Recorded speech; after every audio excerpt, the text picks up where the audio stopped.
And with that, another team is knocked out of the IPL playoff race. We already knew the three teams that have qualified for the playoffs. There were these three other teams trying to compete for the fourth spot. And now one of them in Lucknow Super Giants have been knocked out after they registered their 7th loss this season in the 12 games that they have played. Now you've got Delhi and Mumbai, the only two teams remaining to fight for that fourth playoff spot, and that match that will be played in Wankhede between Delhi and Mumbai will be a virtual quarterfinals of sort. But let's just focus on this particular game. 205 is what Lucknow Super Giants managed, and in the win that SunRisers Hyderabad have got, they have also created a record, that of chasing a 200 plus total for the very first time at the Ekana Stadium, which is why this win will be a special win for SRH, even though they had been knocked out of this playoff race. 205, as I mentioned, Lucknow got, and once again their openers standing up, and they've been the lone bright spot for the Lucknow team this season in Makram as well as Mitch Marsh. 115 run opening stand, and both batting at a healthy strike rate of around 160 ensured that Lucknow Super Giants, with a little bit of help by Nicholas Puran, reaches 205, which looked like more than a compelling total.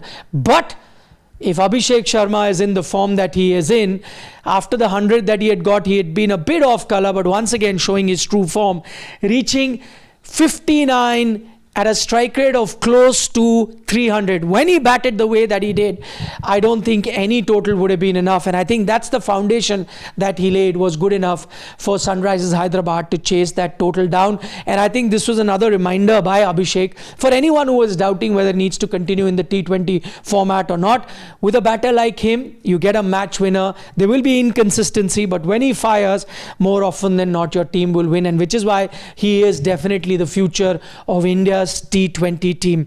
He, of course, was outstanding, and Klaasen once again chipping in with 47, ensuring that SunRisers Hyderabad win this game. There was a bit of an untoward incident that happened in the game when Abhishek Sharma got out. Digvesh Rathi, the one bright spot for Lucknow's bowling, did have a word or two to say to Abhishek Sharma. That carried on till even after the end of the game, but it was good to see the two of them shake hands. But it does seem like that Digvesh Rathi might invite some sort of sanction because remember, he's already got warning twice for his over-the-top celebrations. This time also, he did the signing celebration, but it wasn't the signing celebration that was the problem. There were a few verbals that he had to say to Abhishek after he got out, which probably could have him in trouble. If you ask me, I'd say yes, his celebration is all right, but saying things to the batter, I did think that he crossed the line. Abhishek also wasn't very happy. But then there's also another part of me that says, I understand where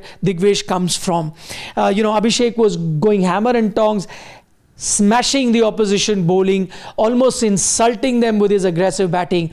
And once you got his wicket, as Digvesh did, it is but natural to let that aggression out. That's what Digvesh did. In hindsight, if he looks at it, he won't be proud of what he did. But overall, I also understand where that came from. So that then remains the minor footnote. But overall, it was the batting of Abhishek and the all-round performance from SunRisers Hyderabad that will be remembered. However, there will also be another talking point from this game, and that is Rishabh Pant's batting. Once again, failing with the bat, getting 7 runs. And what is really upsetting to see and worrisome to see in this season, apart from that 60 odd that he's got in one game, the remaining 11 games that he's played, he cannot buy himself a run. He's failed to even get to double digits, single digit scores. He's played all of 135 deliveries in the entire 12 matches that I spoke about, and most of it came in that knock of 63. Other than that, he's just been there for single digit numbers as far as bowling is concerned, or how many balls that he's faced, and that's a worrying sign. What is causing that? There are many theories, whether it was the price tag there, whether it is captaincy that is weighing him down, whether he's genuinely really going through a bad phase.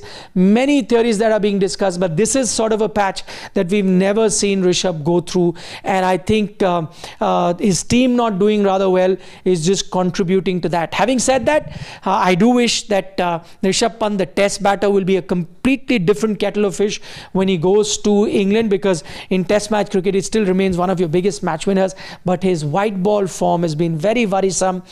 He's already out of the ODI team, sits on the bench. I don't really see a long-term future for him in the Indian T20 setup as well, if his form continues the way it is. That's how the game really panned out at the Ekana Stadium. Do give us a like if you enjoy our analysis, and as always, don't forget to subscribe to Sports Today.